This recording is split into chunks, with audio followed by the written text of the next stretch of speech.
ರಾಜ್ಯಸಭಾ ಕಲಾಪ ಇಂದು ಬೆಳಗ್ಗೆ 11 ಗಂಟೆಗೆ ಆರಂಭವಾಗುತ್ತಿದ್ದಂತೆಯೇ ವಿವಿಧ ಸಚಿವರು ತಮ್ಮ ಇಲಾಖೆಗಳ ಕಾಗದ ಪತ್ರಗಳನ್ನು ಮಂಡಿಸಿದರು.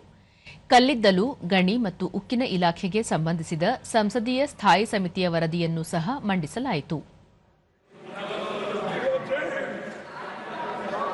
आदरणीय सभापति महोदय, आपकी अनुमति से अपने नाम के सम्मुख अंकित प्रपत्र कार्यसूची क्रम संख्या 5 पर मैं अपने नाम each in Hindi and English on that this house concurs in the recommendation of the Lok Sabha that the Rajya Sabha do elect two.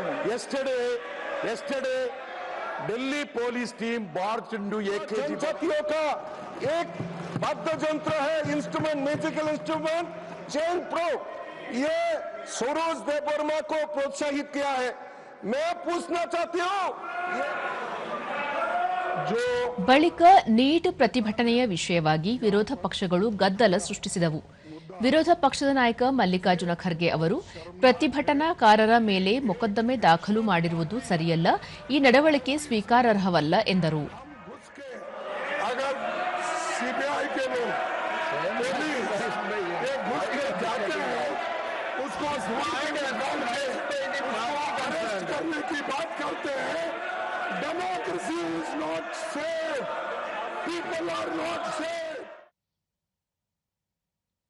ಅದಕ್ಕೆ ಉತ್ತರವಾಗಿ ರಾಜ್ಯಸಭಾ ನಾಯಕ ಜೆಪಿ ನಡ್ಡಾ ಅವರು ಪ್ರತಿಭಟನೆಯ ಸಮಯದಲ್ಲಿ ಇವೆಲ್ಲ ಪ್ರಕ್ರಿಯೆಗಳು ಸರ್ವೇ ಸಾಮಾನ್ಯ, ಇದು ಮೊದಲ ಬಾರಿ ಆಗಿದ್ದಲ್ಲ, ಹಿಂದೆಯೂ ಈ ರೀತಿ ನಡೆದಿರುವ ನಿದರ್ಶನಗಳಿವೆ ಎಂದರು.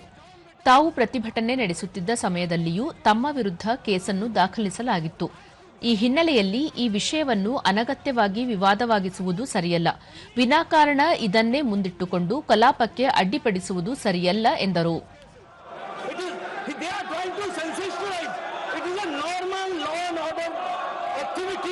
which the police undertakes, and any student activist who wants to do activism should face this.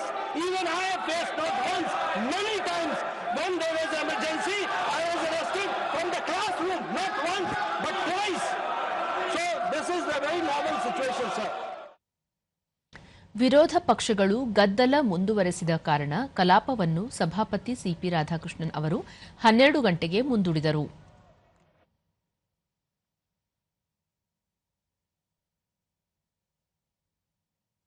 ಮಧ್ಯಾಹ್ನ 12 ಗಂಟೆಗೆ ಕಲಾಪ ಆರಂಭವಾದಾಗಲೂ ಗದ್ದಲ ಮುಂದುವರೆದ ಹಿನ್ನೆಲೆಯಲ್ಲಿ ಕಲಾಪವನ್ನು ಮಧ್ಯಾಹ್ನ 2 ಗಂಟೆಗೆ ಮುಂದೂಡಲಾಗಿದೆ.